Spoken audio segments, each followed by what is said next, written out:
வணக்கம் தோழர்களே. பாலஸ்தீன் மீதான இனப்படுகொலை போர் துவங்கி இன்றோடு 258 நாட்களாகிறது. இந்நிலையில் மிக முக்கியமாக சர்வதேச அளவில் நிகழ்ந்து கொண்டிருக்கும் ஓர் நிகழ்வாக நாம் கவனிக்க வேண்டியது, ரஷ்ய அதிபர் அவர்களின் வடகொரியா பயணம் மற்றும் இன்று வியட்நாம் அவர் சென்றுள்ளது இரண்டையும் பேச வேண்டியிருக்கிறது. அதற்கு முன்பாக கடந்த வாரம் பேசிய ரஷ்ய அதிபர் விளாடிமிர் புட்டின், நாங்கள் உக்ரைனுடனான போரை உடனடியாக நிறுத்த தயாராக இருக்கிறோம். ஆனால் அதற்கு சில நிபந்தனைகள் இருக்கிறது என்றும் கூறியிருந்தார். அதற்கு இடையில் உக்ரைன் பீஸ் சம்மிட் என்ற பெயரில் மேற்குலக நாடுகள் இணைந்து ஒரு கூட்டத்தையும் நடத்தியுள்ளார்கள். இதை பற்றிய நீண்ட விரிவான தகவல்களை இப்போது நாம் தெரிந்து கொள்ளவிருக்கிறோம். நம்மோடு தோழர் செந்தில் அவர்கள் இணைந்திருக்கிறார். வணக்கம் செந்தில் தோழர். வணக்கம் தோழர். தோழர், நேத்து புட்டின் இது போயிட்டு வந்தது. வடகொரியா போயிட்டு வந்தது. அந்த போட்டோஸ், வீடியோஸ் எல்லாம் பார்த்திருப்பீங்க. கிம் ஜாங் உன்ன உட்கார வச்சு இவரே கார் விட்டு போறாரு. அதுக்கப்புறம் அவருக்கு நாய் ஒரு பரிசு கொடுத்திருக்காரு. இதெல்லாம் ஒரு ஜெஸ்டுவாக பார்க்க முடியும், ஒரு நட்பு ரீதியானதா. அரசியல் ரீதியா மிக முக்கியமா இது என்ன நடந்திருக்கு ஒண்ணு. 2வது மேற்குலக நாடுகள்லாம் சேர்ந்து சுவிட்சர்லாந்துல ஒரு தயார் பண்ணாங்க. அதாவது ஒரு கூட்டம் நடத்துனாங்க. கிட்டத்தட்ட 160 நாடுகளை கூப்பிட்டு peace summit, Ukraine peace summit அப்படின்னு. அதனுடைய தகவல்கள் என்ன நடந்திருக்கு, அதை பத்தி கொஞ்சம் சொல்லுங்களேன். இப்போ நார்த் கொரியாவோட விசிட் நார்த் கொரியா விசிட் பத்தி பார்க்கணும்னாக்க ரொம்ப முக்கியமான விசிட். ஏன்னா நார்த் கொரியாங்கிறது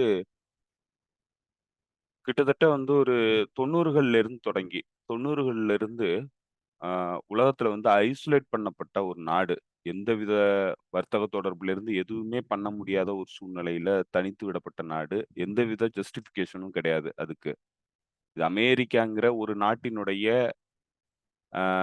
அந்த ஹிஜோமனிக் இன்ட்ரெஸ்ட்டுக்கு எதிரா செயல்படுது அப்படிங்கிற ஒரே காரணத்துக்காக, அமெரிக்காவுடைய கட்டுப்பாட்டுல இருந்த உலக ஒழுங்க பயன்படுத்தி, முழுமையா அத ச ஆ இதுல யுனைட்டட் நேஷன்ஸ் உடைய செக்யூரிட்டி கவுன்சில்ல தீர்மானத்த கொண்டு நார்த் கொரியாவ தனிமைப்படுத்துனாங்க. அதுக்கு அவங்க சொன்ன காரணம், பிரதானமான காரணமா அவங்க சொன்னதுங்கிறது, அந்த வெப்பன் ரெடி பண்ணது. அணு ஆயுத வெப்பன் ரெடி பண்ணது தான் அதுக்கு காரணம் அப்படின்னு சொன்னாங்க. ஆனா, அதே குற்றச்சாட்டுக்கு உள்ளான, இன்னும் சொல்லப்போனா வெளிப்படையா இன்னைக்கு தெரிஞ்சிருக்கிற இஸ்ரேல் அணு ஆயுத உற்பத்தி பண்ணியிருக்கு. கிட்டத்தட்ட 80 அணு ஆயுதங்கள் அதுக்கு இருக்கிறதா சொல்றாங்க. இன்னும் அது டிஸ்க்ளோஸே பண்ணது கிடையாது அஃபிஷியலா. ஆனா, அதுக்கு எதிரா எந்தவித தடை நடவடிக்கையும் அமெரிக்கா மேற்கொள்ளவே கிடையாது. ஸோ, அதனாலேயே நமக்கு நம்ம புரிஞ்சுக்கிறதுக்கு அமெரிக்காவுடைய தடைகள், பொருளாதார தடைகள் எல்லாமே அதனுடைய அ நலன் சார்ந்து, அதனுடைய ஸ்ட்ராட்டஜிக் நலன் சார்ந்தது தான். ஸோ, அதனால அந்த அந்த தடைங்கிறது அன்னைக்கு உலக நாடுகள் முழுக்க அங்கீகாரம் பண்ணதனுடைய விளைவு தான் அன்னைக்கு உலகம் இவ்வளவு ஒரு மோசமான காலகட்டத்தை நோக்கி நகர்ந்திருக்கு. இதுக்கு எல்லாருமே பொறுப்பு. இன்க்ளூடிங் ரஷ்யா, சைனா போன்ற நாடுகளும் பொறுப்பு. ஸோ, அத இப்போ உடைக்கிறாங்க. இப்ப அத தான் இப்ப அதுவும் குறிப்பா சொன்னா, நான் எல்லாரையும் கூட சொல்ல மாட்டேன். குறிப்பா ஆ ஆ புத்தினுடைய நடவடிக்கைகள் தான் இன்னைக்கு ரொம்ப ரேடிக்கலான நடவடிக்கைகளா இருக்கு. ரெவல்யூஷனரி ஃபோர்ஸஸ் உண்மையாகவே அமெரிக்க ஏகாதிபத்தியத்திற்கு எதிரா இயங்கக்கூடிய நாடுகள் கூட உறவுகள ஏற்படுத்துறதுலயும் சரி, அவங்களுக்கு உதவிகள் பண்றதும் சரி, அவங்க கூட வர்த்தக உறவுகள் மேம்படுத்துறதுலயும் சரி. இது எல்லாத்துலயும் ரஷ்யாவுடைய புட்டினுடைய அரசாங்கங்கிறது இன்னைக்கு ரொம்ப வெகமென்ட்டா வேலை பார்க்குறாங்க. அதனுடைய விளைவுகளா தான் இப்ப நம்ம இது எல்லாத்தையுமே பார்க்க வேண்டியிருக்கு. ஸோ, அதுக்கு பின்னணியா இருந்தது யுக்ரைன் போர். யுக்ரைன் போர்னால தான் இந்த இந்த நிலைப்பாட்ட எடுக்க வேண்டிய இடத்துக்கு, ஸ்ட்ராடஜிக்கான நிலைப்பாட்ட எடுக்க வேண்டிய இடத்துக்கு ரஷ்யா வந்தது. இல்லன்னா வந்திருக்காது. ஸோ, அது இதோட பேக்கிரவுண்ட். நீங்க ஏன் நார்த் கொரியாங்கிறது ஒரு தனிமைப்பட்ட நாடா கிடந்தது இவ்வளோ காலம். இன்னைக்கு தான் அதுக்கு அந்த கதவே திறக்கப்பட்டிருக்கு. சர்வதேச நாடுகள் கூட உறவு பண்றதுக்கான கதவு திறக்கப்பட்டிருக்கு. ஸோ, அந்த பின்னணியில இன்னைக்கு இவரு போயிருக்கிறாரு. ஸோ, இதுதான் இந்த இந்த பயணத்தினுடைய மிக முக்கியமான அ அரசியல். ஸோ, இந்த அரசியல்ல இவரு பயணம் மேற்கொண்டிருக்காரு. இப்ப இதுல இன்னொரு பின்னணி காரணமும் இருக்கு. ஏன்னா ரஷ்யா இதே மாதிரியான ஒரு தனிமைப்படுத்தும் நடவடிக்கைகள்ல அ அ சிக்கியிருக்கு. ஸோ அந்த சிக்கல்ல இருந்து வெளிய வர வேண்டிய இடத்துல வந்து ரஷ்யா அன்னைக்கு கிட்டத்தட்ட உலக நாடுகளுடைய அங்கீகாரத்தோட வந்து அந்த பிரச்சனைகள வந்து அணுகுது. அதுதான் அதனுடைய விளைவா தான் வந்து இன்னைக்கு அ அதாவது இந்த உ அ ஆ அதாவது மற்ற நாடுகள் 3ஆம் உலக நாடுகள் எல்லாம் இணைந்து ஒரு புது அக்ரீமென்ட்க்குள்ள போறாங்க. மல்டிலேட்டரல் அக்ரீமென்ட்க்குள்ள. அதுதான் வந்து பிரிக்ஸ். பிரிக்ஸ்ல இருந்து ஆரம்பிச்சு அது முழுமையா வந்து அமெரிக்காவுடைய ஹெஜோமனிக் இன்ட்ரெஸ்ட்ட வந்து கேள்விக்குள்ளாக்கும் நடவடிக்கைகள் வந்து தொடர்ந்து இடம்பெறுது. இந்த முறை வந்து இந்த ஆண்டுக்கான தலைமை பொறுப்பு வந்து ரஷ்யா கிட்ட இருக்கு. ஸோ அத வந்து தீவிரப்படுத்தி ரஷ்யா வந்து இயங்குது. ஸோ இந்த பின்னணியில தான் அவருடைய அ நார்த் கொரியா விசிட்டுங்கிறது நடக்குது. இப்போ ஸோ இது வந்து அதோடைய பின்னணி. அதனுடைய பேக்கிரவுண்ட் ஏன் வந்து இது இம்பார்ட்டன்ட்டான ஒரு விஷயம். ஏன் வந்து நார்த் கொரியா இவ்வளோ காலம் தனிமைப்பட்டு கிடந்தது. அதுக்கு இந்த எல்லா நாடுகளும் வந்து பொறுப்பானவங்க. So including Russia. இப்ப ரஷ்யாவுடைய ரஷ்யா மட்டும் இல்ல. ரஷ்யா, சைனா போன்ற நாடுகளுடைய கடந்த 30 ஆண்டு கால ஃபாரின் பாலிசி அம் அ ஃபேலசிங்கிறது, தவறுகள்ங்கிறது ஒட்டுமொத்தமா இன்னைக்கு மேற்குலக நாடுகள இவ்வளோ பெரிய பவர்ஃபுல்லான ஒரு என்டிட்டியா மாத்துனதுக்கான அடிப்படையே வந்து அவங்க வந்து இவங்களுக்கு இடம் குடுத்தது தான். அந்த பின்னணியில தான் வந்து இது எல்லாமே நடந்தது. அதுல பாதிக்கப்பட்ட மிகப்பெரிய நாடு வந்து அ நார்த் கொரியா. ஸோ அது வந்து இன்னைக்கு மாறுது. அந்த களம் வந்து இன்னைக்கு வேற மாதிரியான ஒரு சூழல் நோக்கி நகருது. அது வந்து இதனுடைய மிக முக்கியமான அ பின்னணி. இப்போ நீங்க இப்ப இதுக்கும் மற்ற விஷயங்களுக்கும் என்ன மாதிரியான தொடர்புகள் இருக்கு அப்படிங்கிறத நம்ம பார்க்க வேண்டியிருக்கு. ஏன்னா, இப்ப இந்த இந்த பயணம்ங்கிறது இப்ப அவங்க வந்து அக்ரீமெண்ட் சைன் பண்ணியிருக்காங்க. Comprehensive strategic partnership. ஸோ, இப்ப இதுதான் வந்து அவங்களுக்குள்ள சைன் ஆயிருக்கிற ஒப்பந்தம். அதுல வந்து டிஃபென்ஸ் இருக்கு, அ வர்த்தகம் இருக்கு. மற்ற பல துறைகள்ல வந்து அவங்களுடைய கோஆப்பரேஷன்ங்கிறது பண்றதா சொல்லி அனௌன்ஸ் பண்ணியிருக்கிறாங்க. இதே மாதிரியான காம்ப்ரஹென்சிவ் ஸ்ட்ராடஜிக் பார்ட்னர்ஷிப் தான் வந்து ஈரான் கூடயும் வந்து ஏற்படுத்தியிருக்கு ரஷ்யா. ஆ அடுத்து வந்து சைனா கூட ஏற்படுத்தியிருக்கிற ஒப்பந்தம்ங்கிறது அ முழுமையான ஒரு unlimited partnership, strategic partnership. So இப்ப இந்த இந்த இந்த இந்த அந்த டிப்ளமேட்டிக் வேர்ட்ஸ்க்கு வந்து ரொம்ப முக்கியத்துவம் இருக்கு. ஸோ அந்த பின்னணியில தான் வந்து இப்ப இந்த நடைமுறைகள் எல்லாமே வந்து இடம்பெறுது. இப்ப இதனால பிரதானமா இருக்கிறது வந்து இந்த மல்டிபோலாரிட்டிய நோக்கி உலகம் நகர்றதுக்கு தேவையான எல்லா அடிப்படைகளையும் பண்றது தான் இதனுடைய பிரதான பின்னணி. இப்போ அடுத்த கட்ட போர், இப்ப அமெரிக்கா வந்து இத எதிர்கொள்றதுக்காக உலகப் போர உருவாக்குறதுக்கு தயாரா இருக்கு. பல்வேறு இடங்கள்ல அதற்கான முயற்சிகள்ல வந்து தொடர்ந்து ஈடுபடுது. அது எந்த இடத்துலயும் வந்து விட்டுக் குடுக்குற மாரி தெரியல. இந்த பவர் ஸ்ட்ரகிள்ல இந்த ஷிஃப்ட் நடக்கிறத அனுமதிக்கிறதுக்கு அமெரிக்கா தயாரா இல்ல. அது தொடர்ந்து வந்து அத ரெக்லெஸ்ஸா வந்து அணுகுது. இத எப்படியாவது தடுத்து நிறுத்தணுங்கிற இடத்த நோக்கி வந்து அது நகருது. அதனுடைய விளைவுகள் தான் நம்ம பல இடங்கள்ல பார்க்கிறோம். அந்த பல இடங்கள்ல பார்த்துக்கிட்டு இருக்கிற அந்த சமகாலத்துல, அதற்கு எதிர் வினையாற்ற வேண்டிய இடத்துல மற்ற நாடுகள் எல்லாம் இணைந்து இயங்குறது, இந்த காலகட்டத்துல ரொம்ப ரொம்ப தீவிரமா நடக்குது. இப்போ அந்த இடத்துல தான் இவரு வந்து இவருடைய நார்த் கொரியா பயணம்ங்கிறது ரொம்ப ரொம்ப முக்கியமான ஒரு ஸ்ட்ராடஜிக் நிகழ்வா வந்து இடம்பெறுது. வரலாற்று முக்கியத்துவம் வாய்ந்த நிகழ்வா இடம்பெறுது. இப்போ அங்க போனப்போ வந்து அவங்களுடைய குட்வில் ஜெஸ்டர் அத வந்து வெளிப்படுத்துறதுக்காக பல்வேறு பர்சனலி வந்து பல விஷயங்கள் பண்ணியிருக்கிறாங்க. நீங்க சொன்ன மாதிரி 2 நாய்கள் வந்து அவருக்கு பரிசளிச்சிருக்கிறாங்க. புட்டின் வந்து இவருக்கு ஒரு கார் வந்து பரிசளிச்சிருக்கிறாரு. ஸோ, அ அந்த கார்ல வந்து டிரைவ் பண்ணி அவரு கூட்டிட்டு போயிருக்கிறாரு கிம் ஜாங் உன்ன. கிம் ஜாங் உன் வந்து அவருடைய அட்ரஸ்ல பேசும்போது, அவர் சொல்றாரு, "ரஷ்யாங்கிறது எங்களுக்கு இருக்கிற மிக முக்கியமான ஃப்ரெண்ட்ஷிப். ரஷ்யா கூட இருக்கிறது. ரஷ்யா வந்து எங்களுடைய காம்ராட்ஸ்" அப்படின்னு சொல்லியிருக்கிறாரு.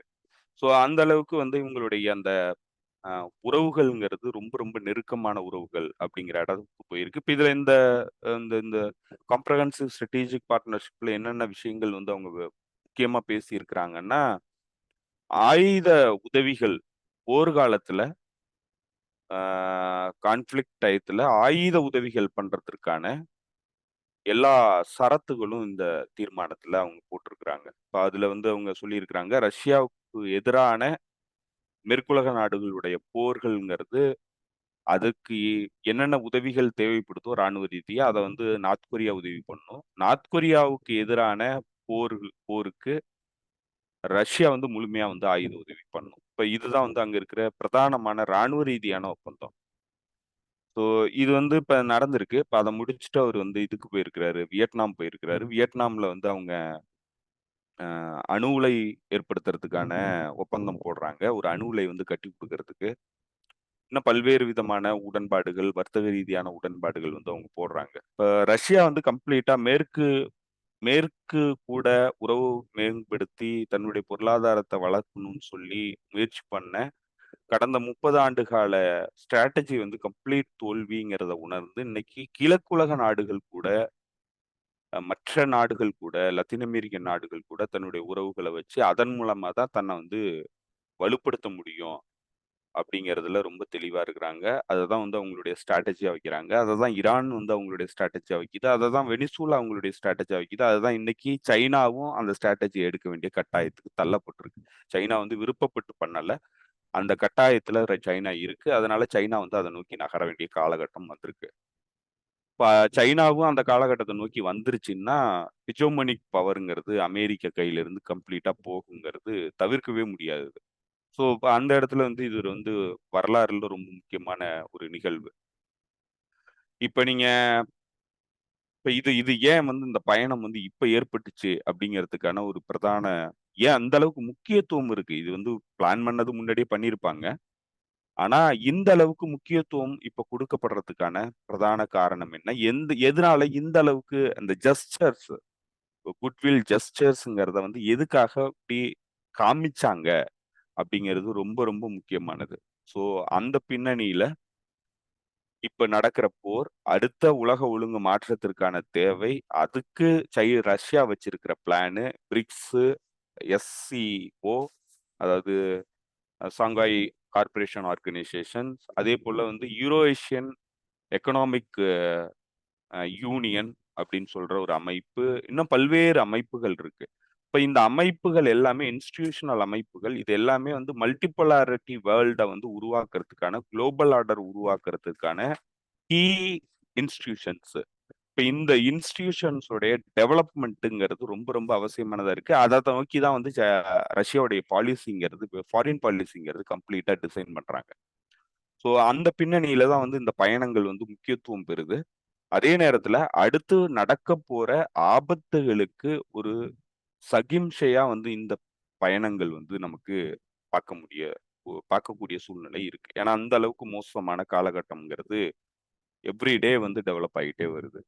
இப்ப இதுக்கு ப்ரீகர்சரா இதுக்கு முன்னாடி நடந்த நிகழ்வுகள் நீங்க சொன்ன மாதிரி, பாரிஸ் சுவிட்சர்லாந்துல நடந்த அந்த பீஸ் சம்மிட். அதாவது மேற்குலக நாடுகள் ஆர்கனைஸ் பண்ணியிருந்த பீஸ் சம்மிட். அந்த பீஸ் சம்மிட்ல என்ன நடந்தது அப்படின்னு நீங்க பார்த்தீங்கன்னா, அந்த பீஸ் சம்மிட்ல அவங்க வந்து ஒரு சில ப்ரொபோசல்ஸ் வந்து வச்சிருக்கிறாங்க. அதுல என்ன சொல்லியிருக்கிறாங்கன்னா, அன்ரியலிஸ்டிக் ப்ரொபோசல். ஏன்னா வந்து இந்த போர் ஏற்படுறதுக்கு முன்னாடி என்ன மாதிரி இருந்ததோ, அத வந்து திரும்ப வந்து விடணும்.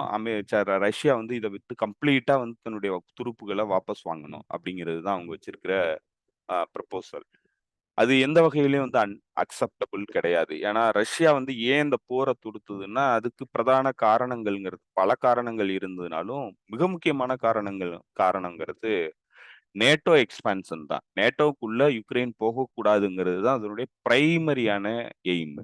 அதனால தான் இந்த இந்த போர் வந்து உருவானுச்சு. அதுக்கு முன்னாடி நான் 2014ல கூ அட்டெம்ப்ட்ல எனக்கோவிச் கவர்ன்மெண்ட்ட தூக்குனதுக்கு அப்புறம், அங்க உருவான நியோநாசி குழுக்கள், அந்த நியோநாசி குழுக்கள் வந்து அரசு கூட வந்து இணைந்து ஒரு பெரிய ஒரு அப்பராட்டஸா கிரியேட் ஆயி, மிலிட்டரி அப்பராட்டஸா கிரியேட் ஆயி, அது அமெரிக்காவுல பயிற்சிய எடுத்து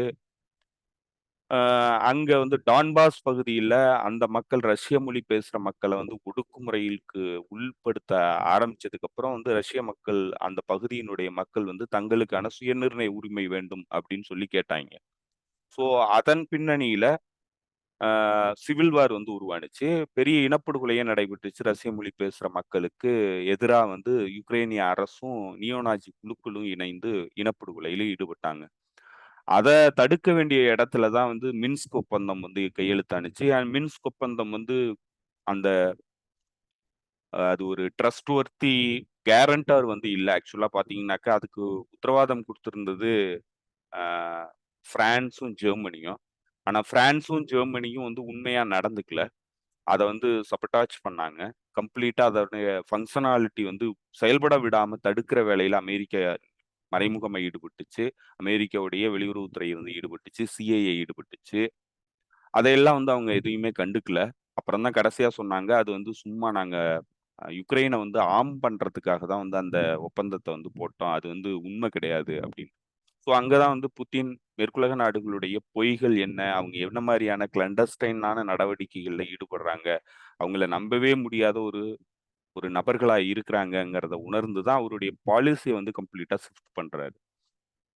ஸோ இந்த மின்ஸ்க் ஒப்பந்தத்தின் பிரகாரம் அவங்க வந்து நடந்திருந்தாங்கன்னா, அன்னைக்கு டான்பாஸ் பகுதியினுடைய அட்டானமிங்கிறது தான் வந்து கேள்வியா இருந்துச்சு. மின்ஸ்க் ஒப்பந்தத்துல அதுதான் இருந்துச்சு. கிரீமியாங்கிற பகுதி தான் வந்து அவங்களுக்கு அவசியமானதா இருந்தது. ஏன்னா, கிரீமியா கூட 25 வருஷத்துக்கான ஒப்பந்தம் போடப்பட்டிருந்தது. அந்த 25 வருஷத்து ஒப்பந்தம் வந்து முடிவுக்கு வரும்போது, ரினியூ பண்ண வேண்டிய யுக்ரைன் அரசாங்கம் அத ரினியூ பண்ணல.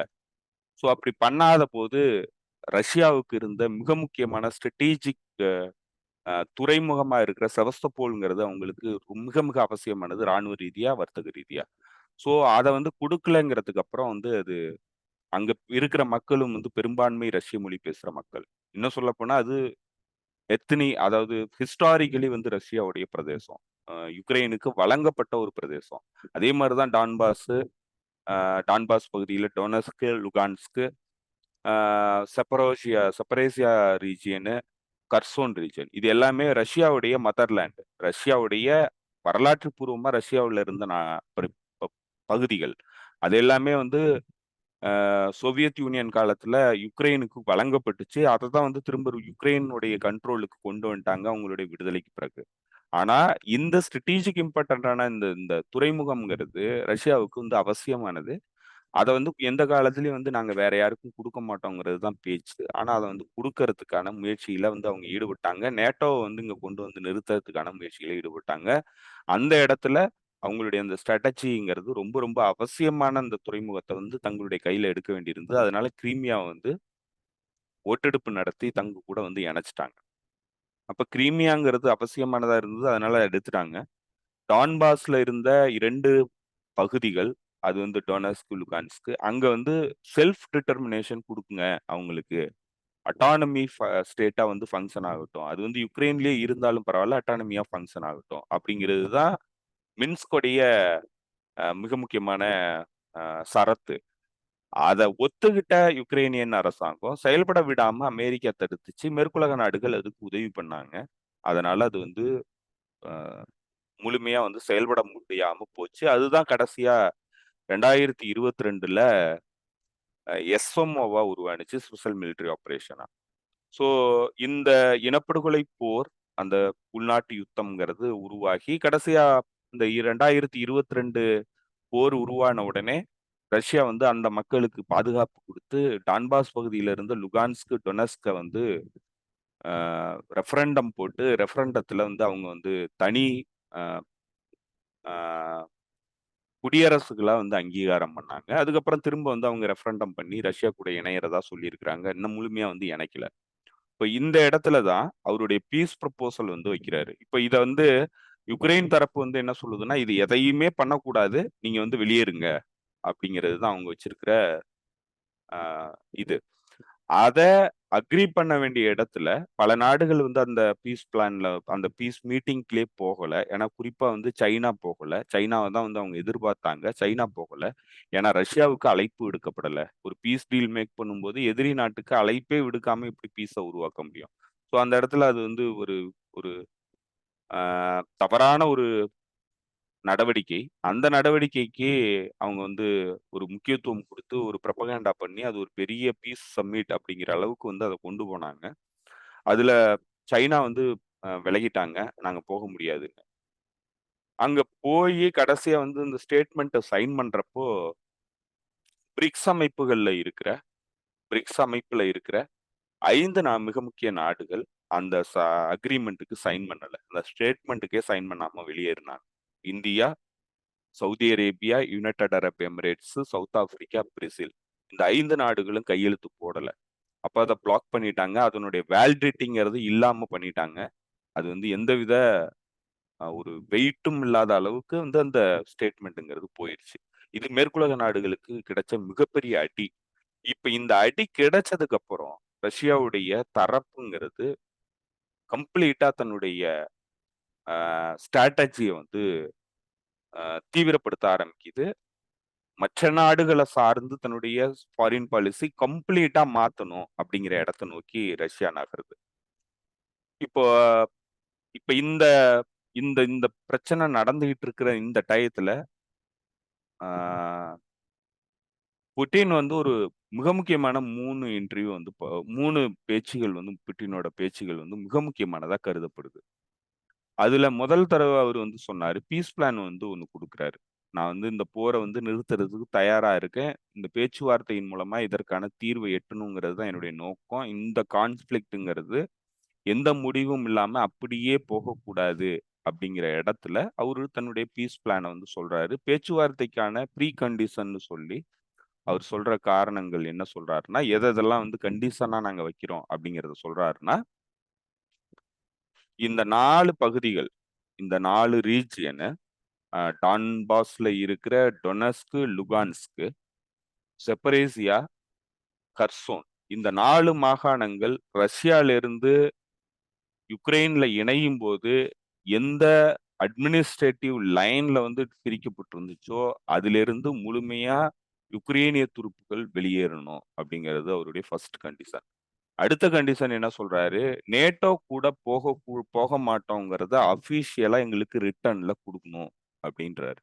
இப்ப இந்த 2 இதுக்கும் வந்து யுக்ரைன் ஓகே சொன்னுச்சுன்னா அடுத்த செகண்டே லிட்ரலி அடுத்த நிமிஷமே நாங்க வந்து பேச்சுவார்த்தைக்கு போறோம். எங்களுடைய போரை வந்து நாங்க நிறுத்துறோம் அப்படின்னு சொல்றாரு.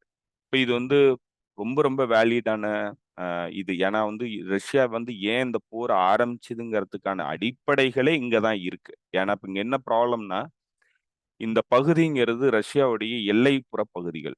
ரஷ்ய மொழி பேசுற மக்கள் வாழ்ற பகுதிகள். ஹிஸ்டாரிக்கலா ரஷ்யாவுடைய பகுதிகள். இததான் வந்து அவரு டக்கர் கால்சனுடைய இன்டர்வியூல தெளிவுபடுத்தினாரு. இதுதான் வந்து இந்த 20 நிமிஷம் முன்னாடி வந்து எல்லாருமே பேசுனது வந்து 20 நிமிஷம் வந்து டயத்தை வேஸ்ட் பண்ணாரு. சும்மா வளவளான்னு பேசினாரு அப்படின்னு சொன்னாங்க. ஆனா, அதுதான் மிக முக்கியமான விஷயமா வந்து அவரு பேசினாரு. அத சொல்ல வேண்டிய இடத்துல தான் அத சொன்னாரு. அதுதான் இன்னைக்கு அவருடைய பீஸ் பிளான்லயும் வந்து பிளே அவுட் ஆகுது. இப்ப என்னன்னா, அதெல்லாமே வந்து ஹிஸ்டாரிக்கலி ரஷ்யாவுடைய பிரதேசங்கள் அப்படின்றாரு. அந்த வாதம் தான் வந்து அவங்க வைக்கிறாங்க. ஹிஸ்டாரிக்கலி ரஷ்யாவுடைய பிரதேசங்கள். இங்க சப்ஜுகேட் ஆகுறாங்க இந்த மக்கள் ரஷ்யர்கள்ங்கிறதுனால. இந்த நியோநாஜி குழுக்கள் வந்து உருவாகி இவங்கள வந்து ஒடுக்குமுறைக்கு உள்ளாக்குது. அதுக்கு மேற்கத்திய நாடுகள் முழுமையான உதவி பண்றாங்க. அதனால அந்த மக்களுடைய பாதுகாப்புங்கிறது ரஷ்ய மதர்லேண்டுக்கு ரொம்ப ரொம்ப அவசியமானது அப்படிங்கிறத அவங்க சொல்றாங்க. இன்னொரு விஷயம் என்ன சொல்றாருன்னா, இந்த பகுதி தான் ரஷ்யா லேண்ட் கூட கனெக்ட் ஆகுற பகுதி. ஸோ இந்த 4 பிரதேசங்களும் தான் வந்து ரஷ்யா கூட கனெக்ட் ஆகுற பகுதி.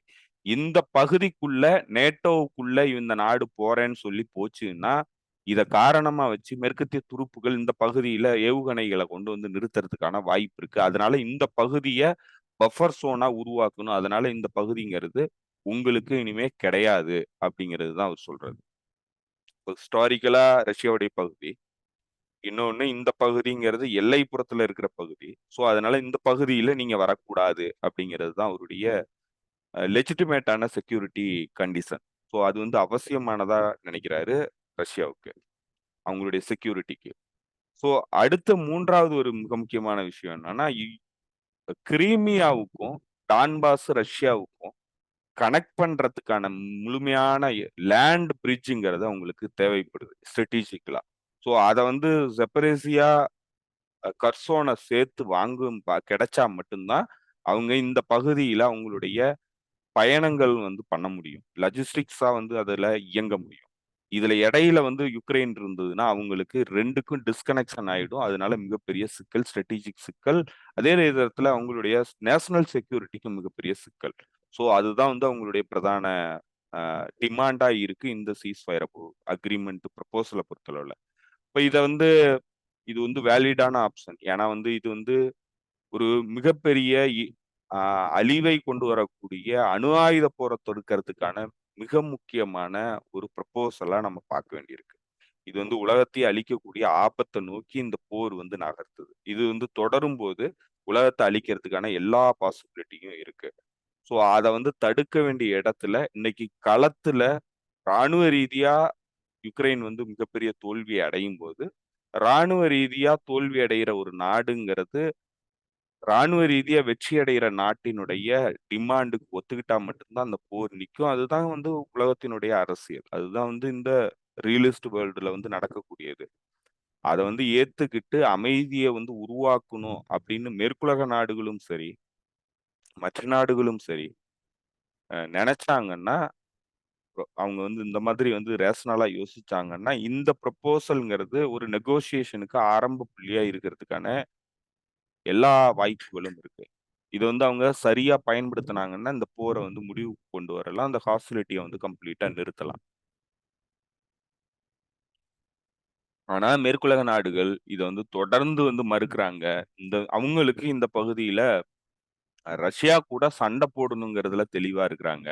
அதுக்கு தேவையான எல்லா காய் நகர்த்தல்களும் அவங்க பண்ணிக்கிட்டே இருக்கிறாங்க. தொடர்ந்து பண்ணிட்டு இருக்காங்க. அதுதான் வந்து 2022ல ஏப்ரல் மாசத்துல இதுல இஸ்தான்புல் கம்யூனிகே வந்து இஸ்தான்புல்ல பேச்சுவார்த்தை நடத்தி இவங்களுக்கும் யுக்ரைனுக்கும் தோழர் அதுல ஒரு ரஷ்யாவுக்கும் வந்து அது வந்து இது இஸ்தான்புல்ல தோழர். அதோட தலைநகர் வந்து துருக்கியோட தலைநகர் அங்காராவில் நடந்துச்சு அந்த பேச்சுவார்த்தை. இந்த போட்டோஸ் இல்ல இஸ்தான்புல் கம்யூனிகே தான் அது. இஸ்தான்புல்ல தான் நடந்தது. அங்காரால நடக்கல. ஒருவேளை 2 வெவ்வேறு இடத்துல. ஏன்னா அன்டாலியா 3 நடந்துச்சுன்னு நினைக்கிறேன். அப்ப அன்டாலியா ஒண்ணு, அங்காரா ஒண்ணு, இது ஒண்ணு. மேபி நான் கூட தப்பா சொல்லலாம். Okay, okay. நீங்க சொல்லுங்க. இல்ல அது பேரே வந்து இஸ்தான்புல் கம்யூனிகே. Okay, okay. இஸ்தான்புல்ல தான் வந்து இந்த பேச்சுவார்த்தை நடந்தது. இஸ்தான்புல்ல தான் வந்து எர்டோகான் தலைமையில தான் அந்த பேச்சுவார்த்தை நடந்தது. அதுக்கு முன்னாடி வந்து இஸ்ரேலோட முன்னாள் பிரைம் மினிஸ்டரா இருந்த பென்னட்டுங்கிறவர் வந்து நப்தாலி பென்னட்டுங்கிறவருக்கு மூலமா வந்து பேச்சுவார்த்தை நடந்தது. அதாவது அவர் வெளிப்படையாவே சொல்லியிருந்தாரு, மேற்குலக நாடுகள் தான் இந்த அமைதி முடிவுக்கு காரணம் அப்படிங்கிறத அவர் வெளிப்படையாவே பேசியிருந்தாரு. அதே போல பல ஐரோப்பிய ஒன்றிய நாடுகளின் தலைவர்கள் கூட வந்து பேசினார். இது எல்லாத்தையும் இந்த இந்த இந்த பேச்சுவார்த்தையை உடைச்சது வந்து போரிஸ் ஜான்சன். கீவுக்கு பயணம் மேற்கொண்டு அடுத்த நாள் கீவுக்கு பயணம் மேற்கொண்டு இத வந்து நீங்க ஒத்துக்க கூடாது. நாங்க முழுமையா உங்களுக்கு ஆதரவு குடுக்குறோம். உங்களுடைய செக்யூரிட்டிக்கு வந்து நாங்க உத்தரவாதம் குடுக்குறோம்னு சொல்லி செலன்ஸ்கி கிட்ட பேசி, இத கம்ப்ளீட்டா வந்து உடைச்சது வந்து அ பிரிட்டன் தான். பிரிட்டனோட பிரைம் மினிஸ்டர் தான். இது எல்லாத்தையுமே அவரு டக்கர் கார்ல்சன் இன்டர்வியூல வந்து தெளிவுபடுத்தியிருக்கிறாரு. அவரு இப்ப இதெல்லாம் வந்து ஏன் வந்து மேற்குலக நாடுகள் அமைதியை ஏற்படுத்துறதுக்கான எந்தவித முயற்சியும் மேற்கொள்ளல. அவங்களுக்கு அமைதி தேவையில்ல. அந்த முடிவுக்கு அவங்க வந்துட்டாங்கங்கிறத உறுதிப்படுத்துற சம்பவங்கள் வந்து இது எல்லாமே. அப்போ இப்போ ஒரு பீஸ் ப்ரொபோசல் குடுக்குறாரு. இப்ப இந்த பீஸ் ப்ரொபோசல் குடுத்திருக்கிறாரு. அத எதையுமே வந்து அவங்க கன்சிடர் பண்றதுக்கு கூட தயாரா இல்ல. அடுத்த நிமிஷமே வந்து அவங்க சொல்லிட்டாங்க. இது வந்து அ புட்டின் வந்து டிக்டேட் பண்ற அளவுக்கு புட்டின் வந்து ஒரு பெரிய ஆள் கிடையாது அப்டின்ட்டாங்க. அதாவது ஒரு வேர்ல்டு தலைவரு இந்த பிரச்சனையினுடைய மிக முக்கியமான ஒரு பவர்ஃபுல்லான நேஷனுடைய தலைவரு. அவர எந்த அளவுக்கு அசிங்கமா, அதாவது கீழ்த்தரமா வந்து நடத்த முடியுமோ, அந்த அளவுக்கு வந்து இந்த ஹியூப்ரஸ் மனப்பான்மையில இருக்கிற ஏகாதிபத்திய சக்திகள்ங்கிறது நடத்துறாங்க. அதனுடைய விளைவு மோசமானதுங்கிறது தெரிஞ்சே வந்து நடத்துறாங்க. ஏன்னா, இன்னைக்கு அது எந்த கண்டிஷனுக்கு போயிருக்கு, நம்ம போன முறை பேசும்போது பேசியிருந்தோம். அதாவது உலகம் வந்து ரொம்ப, ரொம்ப மோசமான காலகட்டத்த நோக்கி நகருது. எப்ப வேணாலும் வந்து அணு ஆயுத போர் வெடிக்கக்கூடிய வாய்ப்புகள் இருக்கு. அந்த அளவுக்கு ரெக்லெஸ்ஸான நடவடிக்கைகள்ல மேற்குலக நாடுகள் ஈடுபடுறாங்க. அதாவது நீங்க ஒரு ஒரு மிகப்பெரிய அணு ஆயுத வல்லரசு, அத வந்து நீங்க அதனுடைய கன்சர்ன்ஸ வந்து அது பொய்யே இல்ல, அதெல்லாம் ஒண்ணும் பண்ண முடியாது அவங்களால. அவங்கலாம் பண்ண மாட்டாங்க. சும்மா ப்ளஃப் பண்றாங்க அப்படின்னு சொல்றதுங்கிறது எவ்வளவு எவ்வளவு பெரிய ஆபத்து தெரியுங்களா? ஏன்னா, அதனுடைய விளைவுங்கிறது உலகத்தை அழிக்கக்கூடிய விளைவு. ஆனா, அத நீங்க எதையுமே கண்டுக்க மாட்டான். ஒருத்தன் வந்து உங்கள பெரிய பலசாலி உங்கள வந்து சொல்றான், "எனக்கு வந்து இது பிரச்சனை ஆகுது. அதனால நீ வந்து ஸ்டாப் பண்ணு. இதுக்கு மேல பண்ணேன்னா, அப்புறம் நான் வந்து நடவடிக்கை எடுப்பேன்." அப்படின்னு ஒருத்தன் உங்கள்ட்ட சொல்றான்னா, நீங்க ஒண்ணுமே அத பத்தி எதையுமே கண்டுக்காம, அவன் சொல்லுவான், "சும்மா தான் சொல்லிக்கிட்டு இருப்பான்." அப்படின்னு நீங்க சொல்றதுங்கிறது ரொம்ப ரொம்ப ஆபத்தானது. அததான் பண்ணிக்கிட்டு இருக்கிறாய்ங்க இவிங்க. அவன் வந்து பண்ணான்னா என்ன ஆகும்? ஏன்னா, அவனுக்கு பண்ண வேண்டிய அவசியம் வந்து ஏற்படுத்துறதே இவிங்க தான். ஏன்னா, அவனுக்கா பண்ணணுங்கிற எண்ணம் கிடையாது. அதத்தான் வந்து பேச்சுவார்த்தையின் மூலமா தீர்த்துக்கலான்னு தான் சொல்றான். ஆனா, நீங்க அவன தள்றீங்க. தள்ளிட்டு கடைசி அவன் மேல பழிய போடலாங்கிறது தான் உங்களுடைய நோக்கமா இருக்கு. அத நோக்கி தான் வந்து நீங்க தள்றீங்க. எல்லைய நோக்கி தள்றீங்க.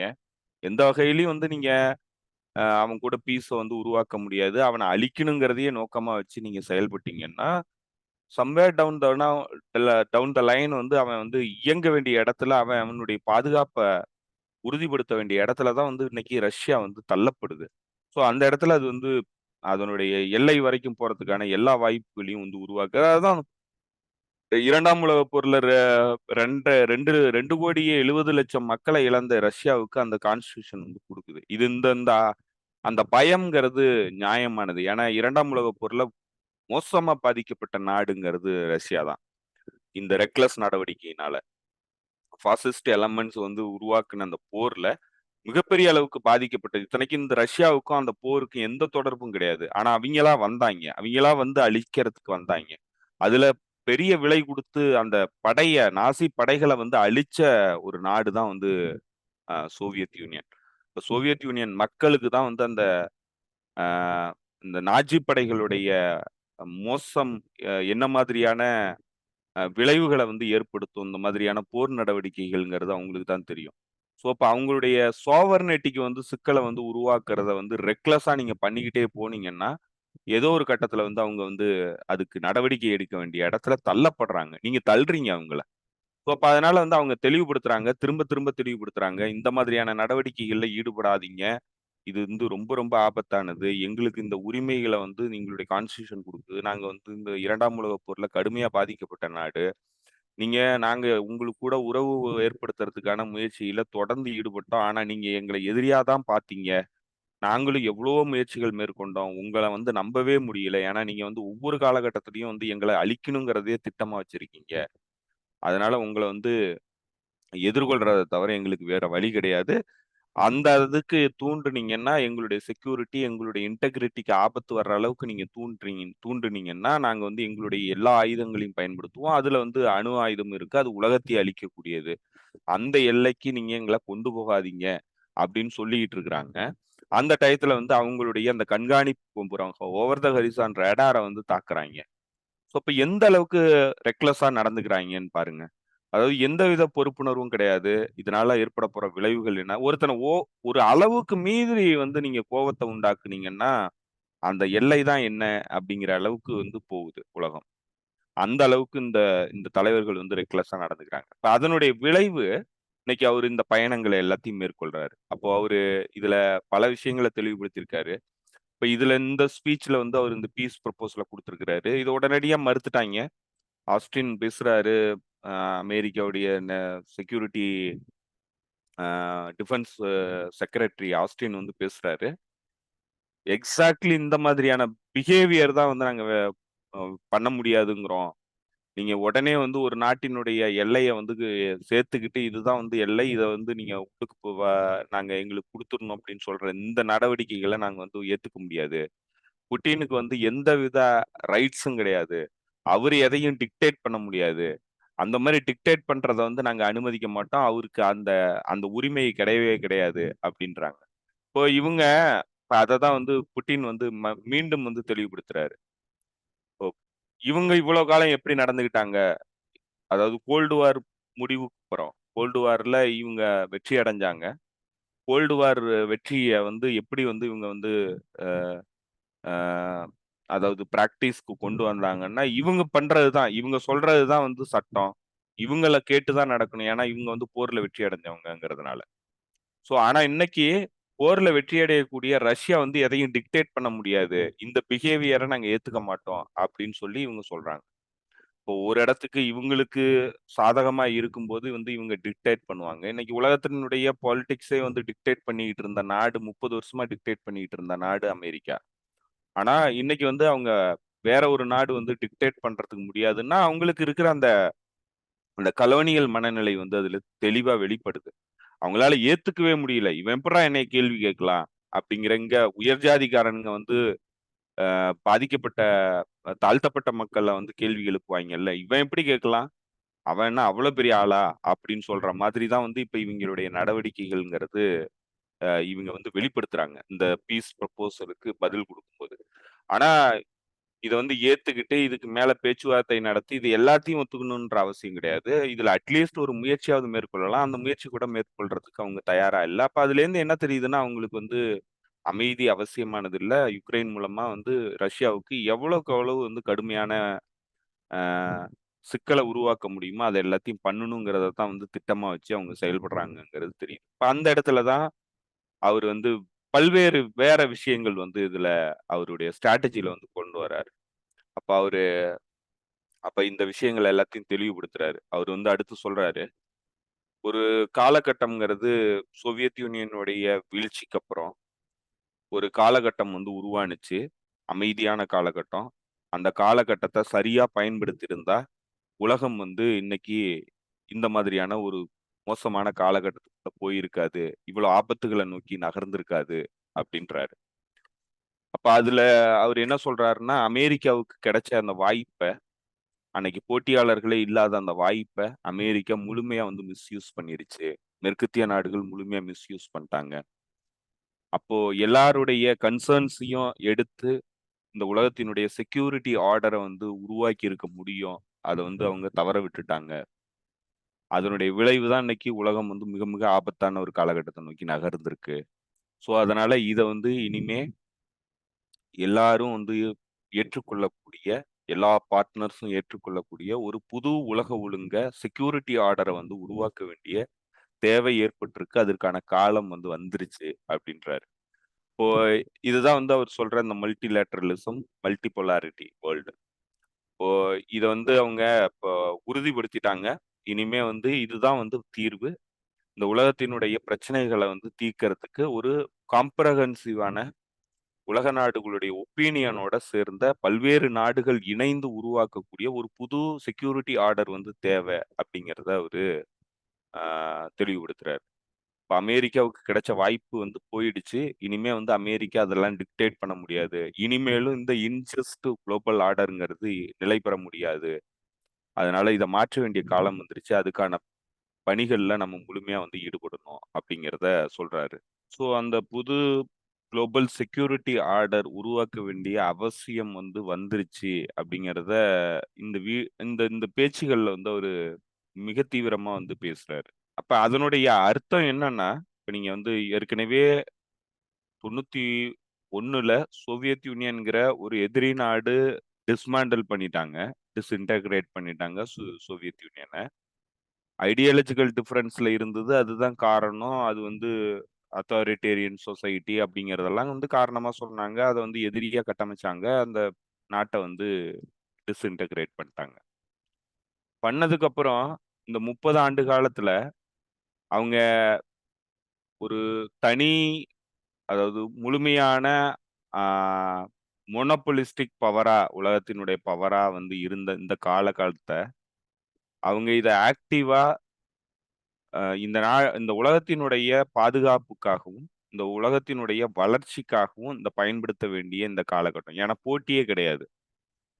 எல்லாருக்கும் வந்து வாய்ப்புகள உருவாக்கியிருக்கலாம். எல்லாரையும் வந்து செக்யூரிட்டி இஷ்யூஸ் இல்லாத உலகமா வந்து மாத்தியிருக்கலாம். பல்வேறு நாடுகளுடைய பிரச்சனைகள தீர்த்திருக்கலாம். ஏன்னா போட்டி கிடையாது. அத தடுக்கிறதுக்கான ஆட்கள் கிடையாது. பல்வேறு பிரச்சனைகளுக்கு தீர்வு காண்டிருக்கலாம். இந்த எல்லா வாய்ப்புகளும் அமெரிக்க எம்பையர்ங்கிற ஒரு செட்டப்க்கு வந்து இருந்தது. அப்பதான் வந்து அது முழுமையான எம்பையராவே வந்து இயங்குற ஒரு காலகட்டம். ஸோ அந்த காலகட்டத்த அமெரிக்கா எப்படி பயன்படுத்துனுச்சு அப்படிங்கிறது தான் இன்றைய இன்ஜஸ்டிஸ்க்கான அடிப்படையான காரணம். இப்போ பலஸ்தீன் பிரச்சனை வந்து கைவிடப்பட்டுச்சு. ஏமாற்றப்பட்டுச்சு. கைவிடப்பட்டுச்சுங்கிறத விட டிக்டேட் பண்ணாங்க, ஏமாத்துனாங்க, பொய் சொன்னாங்க, எல்லாம் சொல்லி ஏமாத்துனாங்க. உலகத்தினுடைய விடுதலை போராட்டங்கள் எல்லாத்தையும் அழிச்சாங்க. அதுல இன்க்ளூடிங் தமிழீழ விடுதலை போராட்டத்தையும் வந்து அழிச்சாங்க.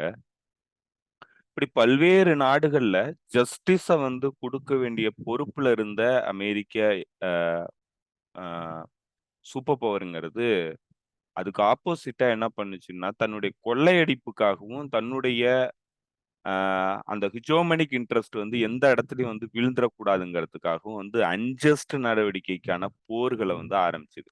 இப்ப 2001ல இருந்து ஆரம்பிச்சு, அந்த தீவிரவாத தாக்குதல வந்து மையமா வச்சு, அதுல ஆரம்பிச்ச அந்த போருங்கிறது, வார் ஆன் டெரர்ங்கிற அந்த செட்டப்க்குள்ள ஆரம்பிச்ச போருங்கிறது, உலகத்தினுடைய எல்லா ஜஸ்ட் பிரச்சனைக்கும் வந்து போர் மூலமான தீர்வு அப்படிங்கிற இடத்துல, அந்த போராட்டங்கள அழித்தொழிக்கும் வேலையில வந்து அமெரிக்கா முழுமையா ஈடுபட்டுச்சு. அந்த அழித்தொழிப்பு நடவடிக்கைகள்ல ஈடுபட்ட உலக நாடுகள் அனைத்துக்கும் உதவி பண்ணுச்சு. ஸோ, இந்த இந்த ஒரு மிகப்பெரிய ஆப்பர்ச்சுனிட்டி உலகத்துல வந்து கிடைக்காத மிகப்பெரிய ஆப்பர்ச்சுனிட்டி வந்து அமெரிக்காவுக்கு கிடைச்ச அந்த காலகட்டம்ங்கிறத முழுமையா வந்து மிஸ்யூஸ் பண்ணியிருக்கு அமெரிக்கா. அததான் வந்து அவருடைய அந்த பேச்சுகள்ல தெளிவுபடுத்துறாரு. ஸோ கம்ப்ளீட்டா வந்து அமெரிக்கா மிஸ்யூஸ் பண்ணியிருக்கு. அத வந்து தனக்கு லாபமா பயன்படுத்தி, அத முழுமையா வந்து உலக நாடுகள தன்னுடைய கைப்பாவையா பயன்படுத்துறதுக்கான எல்லா நடவடிக்கைகள்லயும் ஈடுபட்டிருக்கு. அப்போ அந்த காலகட்டத்தில ரஷ்யாங்கிறது இவங்களுக்கான த்ரெட்டாவே இல்ல. அந்த காலகட்டத்தில நாங்க வந்து இவங்க கூட இணைந்து செயல்படுறதுக்கான முயற்சியில தான் ஈடுபட்டோம். அப்ப எங்கள வந்து அவங்க எதிரியா தான் பார்த்தாங்க. அதனால வந்து எங்கள அழிக்கணுங்கிற திட்டத்தோட தான் வந்து முழுமையா செயல்பட்டாங்க. அதனால அவங்க வந்து ஈஸ்ட்வார்டு வந்து நேட்டோவ வந்து விரிவுபடுத்துனாங்க. ஆ செர்பியால வந்து மிகப்பெரிய போர வந்து நடத்துனாங்க. யுகோஸ்லோவியால வந்து மிகப்பெரிய போர நடத்துனாங்க. யுகோஸ்லோவியா போர் முடிஞ்சிருச்சு. இப்ப செர்பியால வந்து 91க்கு அப்புறம் வந்து செர்பியால மிகப்பெரிய போர நடத்தி கொசோவாங்கிற நாட்ட தனியா பிரிச்சு, இன்னைக்கு நாட்டோ படைப்பிரிவினுடைய ஒரு மிலிட்டரி பேஸா கொசோவாவ மாத்தியிருக்கிறாங்க, அந்த பகுதியில. ஸோ இப்படி பல்வேறு இடங்கள்ல கொசோவால ஆரம்பிச்ச பிரச்சனை, 91க்கு அப்புறம் கொசோவால ஆரம்பிச்ச பிரச்சனை செர்பியால. அதுக்கு அடுத்து அது விரிவடைஞ்சு ஈராக்குக்கு வந்து, ஈராக்ல இருந்து சிரியா, லிபியா, ஆப்கானிஸ்தான் இப்படி வரிசையா அந்த பகுதியுடைய ஸ்ட்ராடஜிக் இம்பார்ட்டன்டான நாடுகள் எல்லாத்தையுமே வந்து அழிக்கும் வேலையில ஈடுபட்டு, அதெல்லாம் டீஸ்டபிளைஸ் பண்ணி, உலகத்துக்கு அமைதிய உருவாக்க வேண்டிய ஒரு காலகட்டத்துல வாய்ப்பு இருந்தத, முழுமையா வந்து டீஸ்டபிளைஸ் பண்றதுக்கும், அமைதியற்ற சூழ்நிலைக்கும் கொண்டு போறதுக்கு அமெரிக்கா முழுமையா வேலை பார்த்தது. அதனால அவங்களுடைய ரெஸ்பான்சிபிலிட்டிய கம்ப்ளீட்டா வந்து அவங்க இழந்துட்டாங்க. அவங்க வந்து தவறான வழிகள்ல பயன்படுத்திட்டாங்க. அந்த காலம்ங்கிறது இனி வரப்போறதில்ல. அது முடிஞ்சு போன காலம். ஸோ அத வந்து நம்ம நேரடியா அந்த அட்லாண்டிக் அமெரிக்கன் அதாவது யூரோப் அட்லாண்டிக் ட்ரீட்டிங்கிற அந்த ஆர்கனைசேஷன் வந்து மிலிட்டரி ரீதியா தோல்வி அடையறத நம்ம பல இடங்கள்ல பார்க்கிறோம். நம்ம கண்ணு முன்னாடி அவங்களுடைய தோல்வி வந்து நடக்குது. ஸோ அதனால இனிமே வந்து அவங்களால உலகத்த வந்து கட்டுப்படுத்த முடியாது. குளோபல் செக்யூரிட்டி ஆர்டர்ங்கிறது இனிமே அவங்க கையில கிடையாது. அவங்க டிக்டேட் பண்ண முடியாது அப்படிங்கிறத அவரு சொல்றாரு. இப்ப இதனுடைய அர்த்தம் என்னன்னா, இத பத்தி பெப்பே எஸ்கோபார் கிரெடால்ல வந்து ஒரு 2, 3 வாரத்துக்கு முன்னாடி ஒரு ஆர்டிக்கிள் எழுதியிருந்தாரு. அப்ப அதுல சொல்லியிருந்தாரு, சைனாவும், ரஷ்யாவும், ஈரானும் சேர்ந்து புது செக்யூரிட்டி ஆர்டர் உருவாக்குறதுக்கான முயற்சியில ஈடுபடுறாங்க அப்படின்னு அவரு பேசியிருந்தாரு. அந்த ஆர்டிக்கிள் தான் வந்து அவருடைய அதாவது புத்தினுடைய விளக்கங்கள்ல முழுமையா வந்து தெரியுது. அப்போ இவங்க முழுமையான புது ஒரு செக்யூரிட்டி ஆர்டர உருவாக்குறதுக்கான நடவடிக்கைகள்ல இறங்கறதுக்கு புட்டின் வந்து பிளான் பண்ணியிருக்கிறாரு. அதற்கான வேலைகள்ல நடந்துக்கிறாரு. அதற்கான வேலைகள வந்து ஆரம்பிச்சுட்டாரு அப்படிங்கிறது தான் புட்டினுடைய இந்த இந்த விளக்கத்திலிருந்து தெரியுது. அப்ப அதுல இந்த அணு ஆயுத யுத்தம் ஏற்படுத்துறதுக்கான அமெரிக்காவுடையனுடைய முயற்சிகள வந்து எப்படி முறியடிக்கணும் அப்படிங்கிற இடத்துல தான் அவரு வந்து அடுத்த ஆப்ஷனா வந்து சொன்னாரு. இந்த வாய்ப்பு இருந்ததுனாலும், இப்போதைக்கு அணு ஆயுதம் பயன்படுத்தக்கூடிய இடத்துல ரஷ்யா வந்து எந்த காலத்திலயும் வந்து இறங்காது. ஏன்னா, உலகத்திலேயே முதல்ல அணு ஆயுதத்த மக்கள் மீது பயன்படுத்தின ஒரே நாடுங்கிறது ஹிஸ்டரியில அமெரிக்கா தான். அந்த மாதிரியான ஒரு நடவடிக்கைக்கு எந்த கட்டத்திலயும் வந்து ரஷ்யா வந்து போகாது அப்படிங்கிறதையும் தெளிவுபடுத்துறாரு.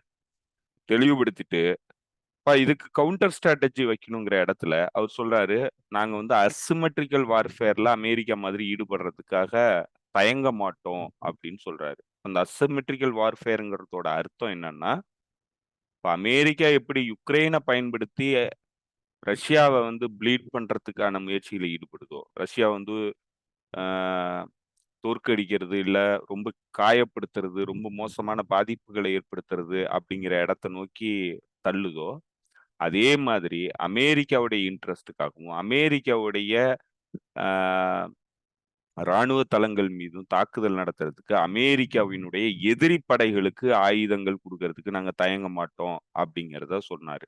இப்போ அந்த பின்னணியில தான் கியூபாவுக்கு அந்த நாட்டினுடைய முன்னாடியே திட்டமிட்டு போற அந்த கடற்படை பயிற்சிக்காக போற கப்பல்கள் வந்து அட்டென்ஷனை வந்து கெயின் பண்ணுது.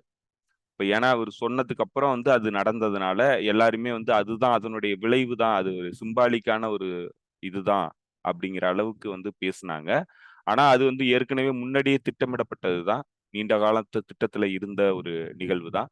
ஆனா புட்டின பொறுத்தளவுல, புட்டின் வந்து ஒரு நல்ல செஸ் பிளேயர். அவரு பல நாட்களுக்கு முன்னாடியே வந்து அவருடைய திட்டங்கள வந்து செயல்பாட்டுக்கு கொண்டு வந்திருப்பாரு. கண்டிப்பா வந்து இது ஒரு பின்னணி காரணமா இருக்கிறதுக்கான வாய்ப்பு இருக்கு. ஸோ அந்த இடத்துல தான் வந்து அவங்களுடைய கடற்படைங்கிறது இன்னைக்கு அங்க போயிருக்கு. இப்ப போயிருக்கு. அங்க இருக்கு. அதுக்கு கடுமையா நல்ல சிறப்பான வரவேற்பு, ராணுவ மரியாதையோடு வரவேற்பு வந்து கியூபன் அரசாங்கம் குடுத்திருக்கு. ஏன்னா கியூபாங்கிறது அமெரிக்காவுக்கு ஹாஸ்டைல் ஃபோர்ஸ், அந்த பகுதியில இருக்கிற ஹாஸ்டைல் ஃபோர்ஸ். 50 ஆண்டுகளுக்கு மேல அமெரிக்காவுடைய யுனிலேட்டரல் இல்லீகல் சாங்ஷன்ல பாதிக்கப்பட்டுகிட்டு இருக்கிற நாடு வந்து அ கியூபா. ஸோ அப்ப அதனால கியூபா வந்து இன்னைக்கு அந்த ரஷ்யாவுக்கு ஆதரவான ஒரு நிலையில இந்த இந்த கேமுக்கு வந்து அது தன்ன ஈடுபடுத்துறதுக்கு தயங்காம இருக்குங்கிறத தெளிவுபடுத்துது. ஸோ இப்ப இந்த பின்னணியில நீங்க வந்து நார்த் கொரியாவுடைய விசிட். இப்போ கியூபா, கியூபாங்கிற விசிட் முடிச்சுட்டு நார்த் கொரியாவுக்கு போறாரு. இப்ப நார்த் கொரியாவுக்கு போனா, அங்கேயும் இதே மாதிரியான ஒரு கண்டிஷன்ல இந்த நாடுகள் இந்த அமெரிக்க ஏகாதிபத்தியத்தினால பாதிக்கப்பட்டு, ஆ இல்லீகல் சாங்ஷன்ஸ்ல பாதிக்கப்பட்டுகிட்டு இருக்கிற ஒரு நாடு தான் நார்த் கொரியா. ஸோ இப்ப அங்க வந்து அவங்க கூட போய் உறவுகளை ஏற்படுத்துறாரு. அதுல இன்னொரு மிக முக்கியமான விஷயத்தையும் சொல்லியிருக்கிறாரு. என்னன்னா, லாங் ரேஞ்ச் மிசைல்ஸ் வந்து ஆ நார்த் கொரியாவுக்கு போர்க்காலத்துல குடுக்கறதுக்கு இந்த ஒப்பந்தம் வந்து வழிவகுக்கும். அதற்கான நடவடிக்கைகள்ல நாங்க இறங்குவோம் அப்படிங்கிறதையும் தெளிவுபடுத்தியிருக்காரு. இப்போ இப்பதான் வந்து ஆ ஆகஸ்ட் மாசம் அங்க ஒரு பெரிய ட்ரில் ஒத்திகை வந்து நடக்கப் போகுது. சவுத் கொரியா, ஜப்பான், அமெரிக்கா 3ம் சேர்ந்து மிகப்பெரிய ட்ரில் நடவடிக்கைகள்ல ஈடுபட போறாங்க. ராணுவ அ ஒத்திகையில. ஸோ இப்ப அதுக்கு பயிற்சியில. ஸோ இப்ப அதுக்கு எதிர்வினையா நான் வந்து நார்த் கொரியாவுக்கு இந்த உதவிகள் வந்து பண்றதுக்கு தயங்க மாட்டோம். நாங்க பண்ணுவோம் அப்படிங்கிறத இதுல தெளிவுபடுத்தியிருக்காரு.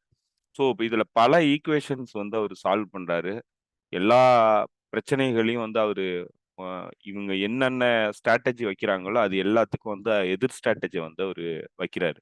இப்போ இது இத வெஸ்டர்ன் அனலிஸ்ட் வந்து ஆய்வு பண்ணும்போது, அவங்க வந்து ஒரு பிரச்சனைய வந்து கவனம் செலுத்துறாங்க. டீட்டெயிலான ஆய்வுகள் வந்து பண்றாங்க. ஆனா, அவங்க இவருடைய மொத்தமான நோக்கம் என்ன? அப்படிங்கிறத பிராடர் சென்ஸ்ல வந்து ஆய்வு பண்றதுங்கிறது ரொம்ப ரொம்ப குறைவா இருக்கு. ஸோ அந்த வகையில நம்ம இதுல மிக முக்கியமான ஒரு விஷயத்த சொல்ல வேண்டிய இது இருக்கு. இது வந்து ஸ்ட்ராட்டஜிக்கலி ரொம்ப ரொம்ப முக்கியமான ஜியோபொலிட்டிக்கல் நிகழ்வு. அப்போ புட்டின் வந்து ஒட்டுமொத்தமா இந்த எல்லா விஷயங்களையும் நீங்க இணைச்சீங்கன்னா, இந்த பீஸ் பிளான், அணு ஆயுத போர் உருவாக்குறதுக்கான எல்லா வாய்ப்புகளையும் மேற்கத்திய நாடுகள் உருவாக்குறாங்க. அதற்கு நாங்க தயாரா இருக்கிறோம். இந்த ரெக்லெஸ் நடவடிக்கைகள உடனடியா அவங்க தடுத்து நிறுத்தணும் அப்படின்னு சொல்றது. அதுக்கடுத்து 91ல இவங்களுக்கு கிடைச்ச அந்த வாய்ப்ப வந்து பயன்படுத்த தவறிட்டாங்க. அதனால குளோபல் செக்யூரிட்டி ஆர்டர் வந்து சேஞ்ச் பண்ண வேண்டிய கட்டாயம் இருக்கு. அது யுரேஷியன் கான்டினென்ட்ல மையமா வச்சு செயல்படுத்தி, அதுக்கு அடுத்து அத வந்து உலகம் முழுக்க விரிவுபடுத்துறதுக்கான வாய்ப்புகள நம்ம நோக்கணும். அதற்கான பேச்சுவார்த்தைகள்ல ஈடுபடணும் அப்படின்னு சொல்லி பேசியிருக்கிறார்.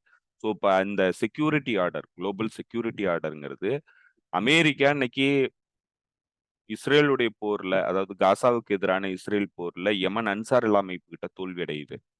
இப்போ ஹெஸ்புல்லா மிகப்பெரிய தாக்குதல் வந்து நடத்த ஆரம்பிச்சிருக்கு. போர் உருவாகுறதுக்கான எல்லா வாய்ப்புகளும் இருக்கு. தடுக்க முடியாத அளவுக்கு போர் வந்து எட்ஜ்ல இருக்கு.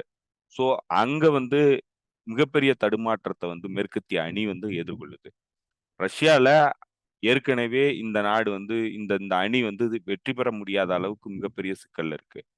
ஐரோப்பிய ஒன்றிய நாடுகள் முழுமையா பொலிட்டிக்கல் கயாட்டிக் சுச்சுவேஷன்ல வந்து போறாங்க. அவங்களால எதிர்கொள்ளவே முடியல. பொலிட்டிக்கல் கிளாஸ் முற்றிலுமா ஃபெயில் ஆயிருக்கு அப்படிங்கிறது தெரியுது.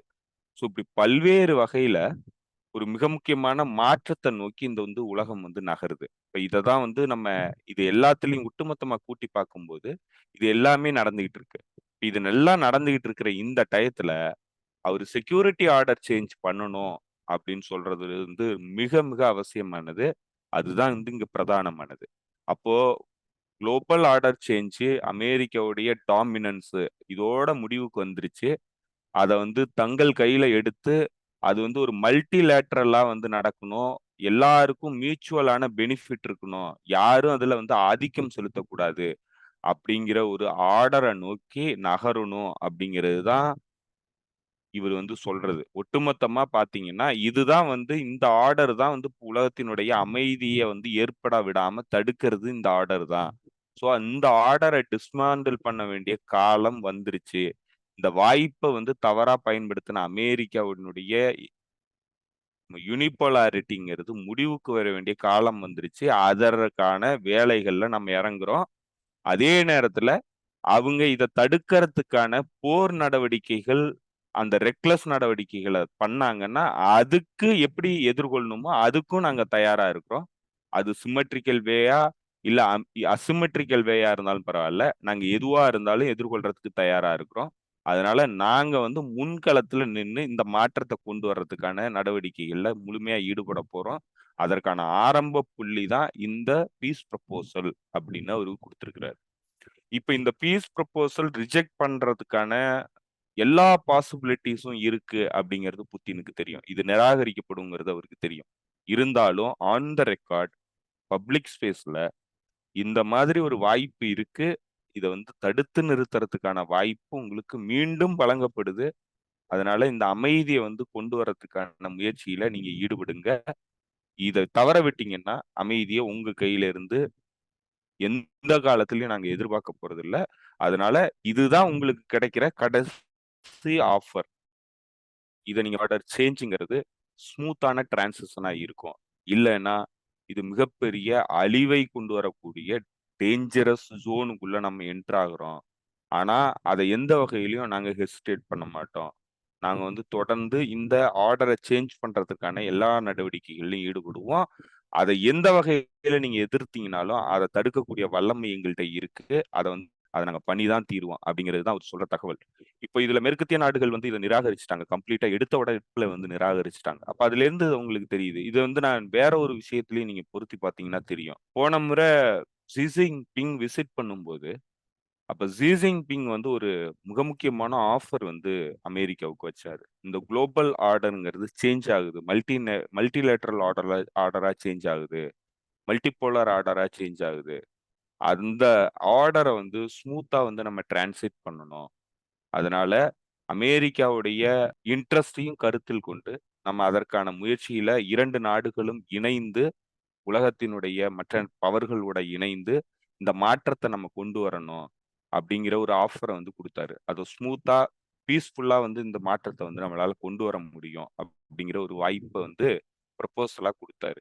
அதற்கு பைடன் என்ன சொன்னார்ன்னா, அதுக்கான வாய்ப்பே இல்ல அப்படிங்கிறது தான் அவருடைய பேச்சுல வெளிப்பட்டுச்சு. ஏன்னா, அந்த பேச்சு பேசிட்டு அவரு என்ன சொன்னாருன்னா, "ஷி ஜின்பிங் வந்து ஒரு டிக்டேட்டர்" அப்படின்னாரு. ஸோ, அதனால வந்து அத வந்து அவங்க ஏத்துக்கிறதுக்கு சைனா வந்து இத ப்ரொபோசலா குடுத்தப்ப அவங்க ஏத்துக்க தயாரா இல்ல. இப்போ இன்னைக்கு பல்வேறு கிரிப்டிக் வேல, அதாவது பூடகமா அ புத்தின் வந்து குடுக்குறாரு அந்த ஆஃபர. இது வந்து ஸ்மூத்தா நம்ம வந்து டிரான்சிஷன ஏற்படுத்துவோம். இந்த யூனிபோலார் வேர்ல்டுங்கிறத மல்டிபோலார் வேர்ல்டா மாத்துறதுக்கான அந்த மாற்றம்ங்கிறத அமைதி வழியில பேச்சுவார்த்தைகள் மூலமா எல்லாருடைய நலனையும் கருத்தில் கொண்டு நம்ம அந்த மாற்றத்த கொண்டு வர்றதுக்கு முயற்சி எடுப்போம். அதுக்கான ஆஃபரா தான் இந்த பீஸ் ப்ரொபோசல வந்து அவரு குடுக்குறாரு. இப்ப இது நிராகரிக்கப்பட்டுச்சுன்னா, இந்த டிரான்சிஷன்ங்கிறது வைல்டு டிரான்சிஷனா தான் நடக்கும். இது வந்து வயலன்ட் டிரான்சிஷனா தான் நடக்கும். அப்படிங்கிறது தான் அவருடைய ஒட்டுமொத்தமான அந்த அந்த பேச்சுக்கள் மூலமா வந்து அவரு தெளிவுபடுத்துறாரு. ஸோ, அதனால இது வந்து அப்ப அவங்க இம்மீடியட்டா வந்து அத டர்ன் டவுன் பண்ணிட்டாங்க அந்த ஆஃபர. இம்மீடியட்டா என்ன பண்ணிட்டாங்கன்னா நிராகரிச்சுட்டாங்க.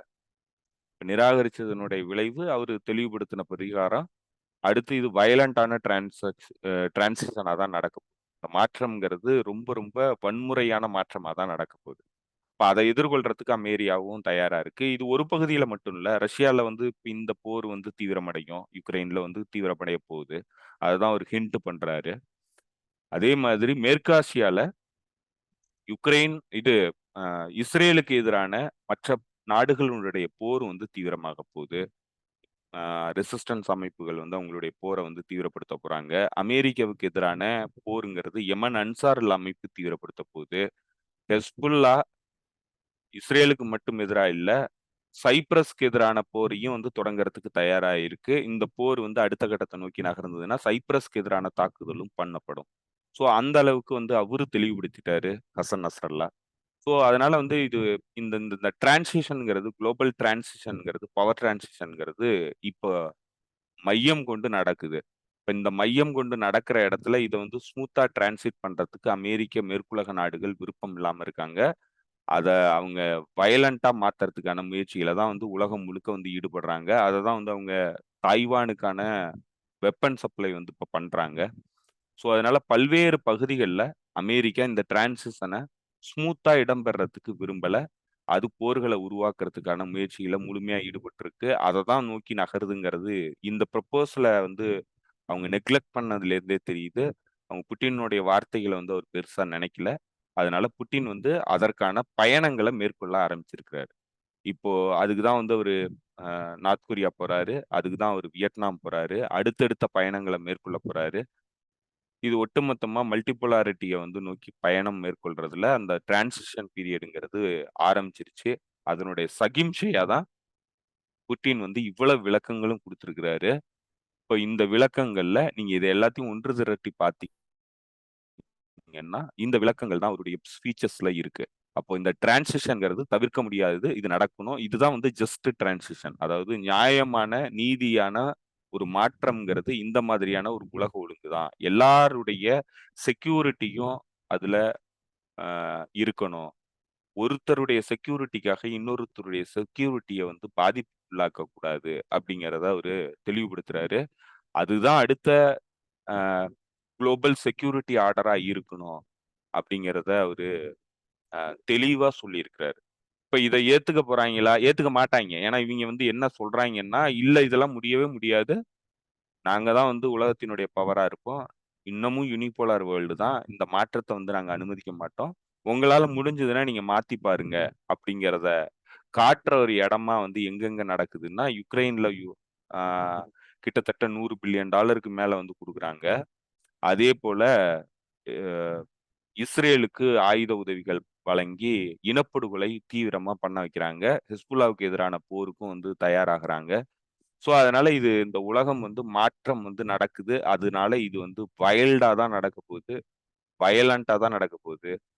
இந்த வயலன்ட் சிச்சுவேஷன்ல இவங்க ரொம்ப ரொம்ப ரெக்லெஸ்ஸான நடவடிக்கையில ஈடுபடுறதுங்கிறது தான் இந்த அ அணு ஆயுத கோபுரங்கள், அணு ஆயுத கண்காணிப்பு கோபுரங்கள வந்து தாக்குறதுங்கிறது, அதனுடைய உச்சகட்டமா மேற்கத்திய தரப்பால வந்து வைக்கப்படுது. இப்ப இந்த டிரான்சிஷன வந்து நீங்க எதிர்கொள்ளணும்னா, உலகத்தினுடைய அழிவ எதிர்கொண்டு தான் இந்த டிரான்சிஷன உங்களால பண்ண முடியும் அப்படிங்கிறது தான் மேற்குலக தரப்பு வைக்கிறது.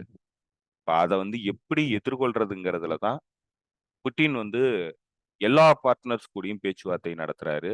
எல்லா நாடுகளுக்கும் பயணத்தை மேற்கொள்றாரு. எல்லா நாடுகளையும் தன் பக்கம் வந்து கொண்டு வந்து, இந்த மாற்றத்திற்கான அடிப்படைகள ஆரம்பிச்சிருக்கிறாரு. அந்த வேலையினுடைய ஒரு மிக முக்கியமான இடமா, இதுவரைக்கும் ஐசோலேட் பண்ணி சமூகத்தால ஒதுக்கி வைக்கப்பட்டிருந்த நார்த் கொரியாவுடைய தலைவர சந்திச்சு, அந்த நாட்டு கூட தன்னுடைய உறவ வந்து வலுப்படுத்துறாரு. அடுத்து தொடர்ந்து பல நாடுகளுக்கும் அவர் பயணம் மேற்கொள்வாரு. வியட்நாமுக்கு போறாரு. வியட்நாம்ல வந்து பேச்சுவார்த்தை நடத்துறாரு. இன்னும் பல நாடுகளுக்கு அவர் தொடர்ந்து பயணத்த மேற்கொள்ள போறாரு. இந்த வருஷங்கிறது அவங்களுக்கு பிரிக்ஸ் அமைப்பினுடைய லீடர்ஷிப்ங்கிறது இந்த வருஷத்துல இருக்கு. இந்த வருஷத்துல அந்த மாற்றத்திற்கான எல்லா அடிப்படைகளையும் உறுதிப்படுத்தணுங்கிறது தான் அவருடைய திட்டமா இருக்கு. அததான் வந்து அவருடைய ஃபாரின் பாலிசி டீமுக்கு வந்து அவரு அந்த ஃபாரின் பாலிசி டிபார்ட்மெண்ட் மீட்டிங் நடந்ததுல வந்து அவரு சொல்லியிருக்கிறாரு. இந்த மாற்றங்கள் வந்து நடக்க போகுது. ஸோ இந்த மாற்றத்திற்கு யார் யார் கூட பேசணும், என்னென்ன திட்டங்கள் வந்து வைக்கணும் அப்படிங்கிறது எல்லாத்தையும் நீங்க வந்து ஆ ஃபுல்லா பிராக்டிகலா வொர்க் அவுட் பண்ணுங்க. அதுக்கு என்னென்ன தேவையோ அந்த விஷயங்கள் எல்லாத்தையும் பாருங்க. யார் கூட பேச்சுவார்த்தை நடத்தணுமோ அவங்க கூடலாம் பேச்சுவார்த்தை நடத்துங்க. அதுக்கு என்னென்ன நடவடிக்கைகள் நீங்க வந்து மேற்கொள்ளணுமோ, முழுமையான உங்களுடைய டயத்த அ பயன்படுத்தி, முழுமையா அத நோக்கி வந்து உங்களுடைய செயல்பாடுகள தீவிரப்படுத்துங்க. அப்படிங்கிறத ஒரு ஃபாரின் பாலிசி டீமுக்கு வந்து அந்த கூட்டத்துல வந்து அவரு சொல்லியிருக்கிறாரு. ஸோ அதற்கான ஒரு கூட்டமா தான் அது நடந்திருக்கு. அ அதுல ரஷ்யாவுடைய ஃபாரின் மினிஸ்டர் சர்கை லெவ்ராவ் வந்து பேசும்போது, அவரும் கிட்டத்தட்ட இத தான் தெளிவுபடுத்துறாரு. அவரு இன்னும் பல விஷயங்கள வந்து இந்த போர பொறுத்தளவுல வந்து தெளிவுபடுத்தியிருக்கிறாரு. அமெரிக்காவுடைய இந்த ரெக்லெஸ் நடவடிக்கைகள், மேற்குலக நாடுகளுடைய ரெக்லெஸ் நடவடிக்கைகள்ங்கிறது ஒரு மோசமான விளைவுகளை ஏற்படுத்தும். மனித உயிர்கள வந்து அழிக்கக்கூடியது, உலகத்த அழிக்கக்கூடியது. அதனால உடனடியா வந்து அவங்க இதெல்லாம் நிறுத்தணும் அப்படிங்கிறத அவரு எச்சரிக்கையா சொல்லியிருக்கிறாரு. ஸோ இதுதான் வந்து இப்ப இந்த இந்த பேச்சுகள் ஒட்டுமொத்தமா வந்து புட்டின் பேசினது, புட்டினோட பயணங்கள், புட்டினுடைய அடுத்த கட்ட பயணங்கள், அடுத்த கட்ட திட்டங்கள் இது எல்லாமே இதுதான். இது ஆனா இந்த அளவுக்கு ஐ திங்க் வந்து இத அ ஒரு பிராடர் சென்ஸ்ல வந்து மேற்கத்திய ஊடகங்கள், மேற்கத்திய அனலிஸ்ட் இன்னும் ஆய்வு பண்ணாம இருக்கிறாங்க. ஐ திங்க் வந்து வரும் காலங்கள்ல இதோடைய முக்கியத்துவத்த புரிஞ்சுகிட்டு, இத எல்லாத்தையும் கனெக்ட் பண்ணி ஆய்வு பண்ணாங்கன்னா, இப்ப நம்ம சொன்ன விஷயங்கள் எல்லாமே எல்லாருக்குமே வந்து புரியும். ஐ திங்க் வந்து இதுதான் வந்து இப்போ நடக்கிற நிகழ்வு. இது வரலாறுல ஒரு மிக முக்கியமான திருப்பு முனையான காலம். அந்த காலத்துல ரஷ்யாவுடைய செயல்பாடுங்கிறது இந்த மாதிரியான ஒரு களத்த நோக்கி நகருது. இதுதான் வந்து இந்த மாற்றத்திற்கான அடிப்படை ஆரம்பம். ஓகே தோழர். அரசியல் ரீதியான தீர்வு அப்படின்றது வந்து இனி அதுக்கான வாய்ப்பு இல்ல. கடைசியில எவ்வளோ ட்ரை பண்ண முடியுமோ அதையும் கடைசியா ட்ரை பண்ணியாச்சு. இனி வந்து அது ராணுவ ரீதியான தீர்வு நோக்கி தான் இது நகரும் அப்படின்னு சொல்லிட்டீங்க. இதுல வந்து நானு இத ஆட் பண்ணணும்னு நெனைக்கிறேன். அது மேபி சரியா இருக்குமான்னு தெர்ல. நான் சொல்றது கரெக்ட்டான்னு பாருங்க. ஹெஸ்புல்லா இப்போ வந்து தொடங்கி இருக்கிறது. ஹெஸ்புல்லா அந்த வீடியோ ரிலீஸ் பண்ணது 2 நாளைக்கு முன்னாடி. நேத்து வந்து ஹசன் நஸ்ரல்லா பேசினது. இப்ப நீங்க சொல்லும்போது, எனக்கு எதிரா நீ அமெரிக்காவுக்கு வந்து ஆயுதம் குடுத்தீன்னா, உனக்கு எதிரா நான் வேற ஆட்களுக்கு ஆயுதம் குடுப்பேன் அப்படின்னு புட்டின் சொல்றதும், ஹசன் நஸ்ரல்லா இந்த பக்கம் பேசுறதும் 2 ஈக்குவேட் பண்ண முடியுமா? சரியா வரும்னு நெனைக்கிறீங்களா? இருக்கும். கண்டிப்பா இருக்கு. ஓகே. அது நெறைய தொடர்புகள் இருக்கு. இப்ப அததான் சொல்றேன். அவரு இன்னும் பல இடங்கள்ல வந்து மேற்காசியாவ வந்து தொடர்பு படுத்துறாரு இந்த மாற்றத்துல. ஸோ ம்ஹ்ஹ்ம். அது எல்லாமே நடக்குது. இப்ப அது எல்லாமே நடக்குது. இப்ப நீங்க வந்து நெறைய மாற்றங்கள் வந்து நடந்துகிட்டே இருக்கு. இப்போ அ யமன் அன்சரல் அமைப்பினுடைய தாக்குதல் வந்து தீவிரமாகிட்டே இருக்கு. இப்போ நேற்று வந்து 2 கப்பல்கள் மீது 3 கப்பல்கள் மீது தாக்கப்பட்டிருக்காங்க. 3 கப்பல்கள் மீது தாக்குதல் நடத்தியிருக்காங்க. அதுல 2 அமெரிக்க போர்க்கப்பல்கள். ஸோ அதனால எதிர்கொள்ளவே முடியல அவங்களால. இப்ப அவங்க இன்னும் ஆயுத உதவிகள் வந்து இப்ப ரஷ்யா போன்ற நாடுகள் வந்து குடுக்க ஆரம்பிச்சு வாங்குனாங்கன்னா, இன்னும் அவங்களுடைய தாக்குதல வந்து அவங்க தீவிரப்படுத்துவாங்க. இந்த இனப்படுகொலை போர இவங்க நிறுத்த போறதில்ல. ஏன்னா இந்த இந்த மாற்றத்தினுடைய ஒரு விளைவா தான் வந்து இனப்படுகொலைங்கிறதும் நடக்குது. இந்த உலக மாற்றத்தினுடைய விளைவாக. ஸோ அதனால வந்து இத இவங்க நிறுத்த போறதில்ல.